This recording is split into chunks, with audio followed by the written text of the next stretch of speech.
আমি জরুরিভাবে অনুরোধ করে করজোর অনুরোধ করে বলতে চাচ্ছি যে আজকের পর থেকে আমাদের মশামারা গ্রামের যত নারী বাড়ি থেকে বের হবে সবাই পর্দা করে বেরোবে, বোরখা পরে বেরোবে ইনশাল্লাহ। পারবো না ইনশাল্লাহ? পারবো ইনশাল্লাহ? পর্দা কালকে সকাল হতে হতে সাগরদিঘি হোক, জঙ্গিপুর হোক, বহরমপুর হোক, যেখান থেকে হোক কালকে সকাল হতে হতে জোহরের পূর্বে বোরখা কিনে আসবো ইনশাল্লাহ। ইনশাল্লাহ দোকানওয়ালা তো জঙ্গিপুর থেকে আনবো, বহরমপুর থেকে আনবো, অনেক বোরখার দোকান আছে, আনতে পারবো ইনশাল্লাহ। এখন তো বলতে পারবেন না যে আব্দুল করিম ভাই টাকা নেই, ঈদের মুখে সবার কাছে টাকা আছে, তাই না? ঈদের সবাই কাজ করে বাড়িতে ফিরে এসেছেন, স্ত্রী বাল বাচ্চার কাছে ফিরে এসেছেন, সবার কাছে টাকা আছে। এর পরেও যদি টাকা না থাকে তো আব্দুল করিমকে বলেন টাকাগুলো কই গো, ব্যাগ কই? এর পরেও যদি টাকা না থাকে তো আব্দুল করিমকে বলেন ব্যাগ থেকে 1500 টাকা বের করে দিয়ে দেবো ইনশাল্লাহ। তো সবার টাকা নাই নাকি? সবারই নাই তো আসলে যদি না থাকে তো সব দিয়ে দেবো ইনশাল্লাহ। আর যদি আব্দুল করিমের কাছে টাকা চাইতে লজ্জা লাগে তাহলে বাপ বেটা আজিমগঞ্জ স্টেশনে ভিক্ষা করবে, বুঝতে পারো না? বাপ বেটা আজিমগঞ্জ স্টেশনে ভিক্ষা করতে হবে। আব্দুল করিম ভাই কেমন যে কথা বলছেন, আজিমগঞ্জ জংশনের মানুষ সবাই যে চিনে নিবে গো মশামারা গ্রামের লোককে।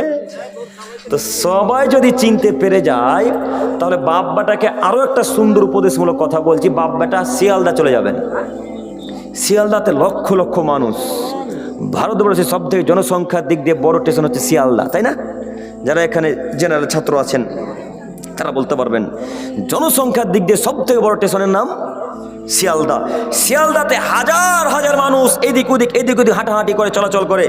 একটা প্লেট নিয়ে বসে যান, ভিক্ষা করে করে করে করে করে করে করে করে করে যেদিন 1500 টাকা হবে সেদিন বাপ বেটা মশামারা গ্রামে ফেরত আসবে। আসার পথে বোরখা কিনে নিয়ে মশামারা গ্রামে প্রবেশ করতে হবে ইনশাল্লাহ। পারবেন ইনশাল্লাহ? পারবেন ইনশাল্লাহ? কিন্তু বোরখা জরুরি, বোরখা জরুরি, মায়ের জন্য বোরখা জরুরি, স্ত্রীর জন্য বোরখা জরুরি, আমার কন্যার জন্য বোরখা জরুরি, আমার বোনের জন্য বোরখা জরুরি। বোরখা কেনা হবে ইনশাল্লাহ? ইনশাল্লাহ। আল্লাহ গভীর রাত্রে প্রায় 1:40 বাজে আল্লাহ তোমার কাছে ভিক্ষা চাইছি মাবুদ।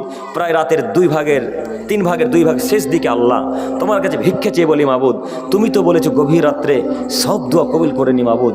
তোমার নবী তো বলেছেন গভীর রাত্রে যে যা চাই আমার কাছে আমি তাকে তাই দিয়ে দিই আল্লাহ। সেই দয়ার আশা নিয়ে, সেই হাদিসকে লক্ষ্য করে মাবুদ তোমার কাছে ভিক্ষা চাইছি আল্লাহ।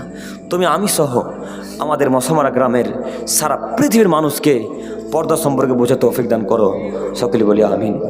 পরিশেষে দোয়া করি, হে প্রভু দয়াময়, তুমি তো রহমান, তুমি তো খালিক, তুমি তো মালিক, তুমি সব কিছুর ক্ষমতাশীল মানুষ, সব কিছু ক্ষমতাশীল অধিকারী আল্লাহ।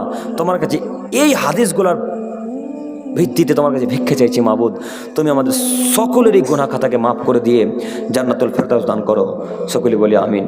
আল্লাহ গো, তুমি তো আর কিছুক্ষণের মধ্যে এই আসমানে নেমে আসবে আল্লাহ, বা চলে এসেছো কিনা বলতে পারি না আল্লাহ। তোমার নবী বলেছে রাত্রে যখন 3 ভাগের 2 ভাগ শেষ হয়ে যায় তখন আমাদের আল্লাহ প্রথম আসমানে নেমে এসে ডাক দিয়ে বলেন, যে যা চাইবে আমি আল্লাহ তাকে তাই দিয়ে দেবো, যে যা চাইবে আমার কাছে আমি আল্লাহ তাকে তাই দিয়ে দেবো। আল্লাহ এই হাদিসের ভিত্তিতে তোমার কাছে ভিক্ষা চাইছি মাবুদ, তুমি আমাদের সমস্ত দিন ভাই বোনদেরকে পর্দা সম্পর্কে বোঝার তৌফিক দান করো।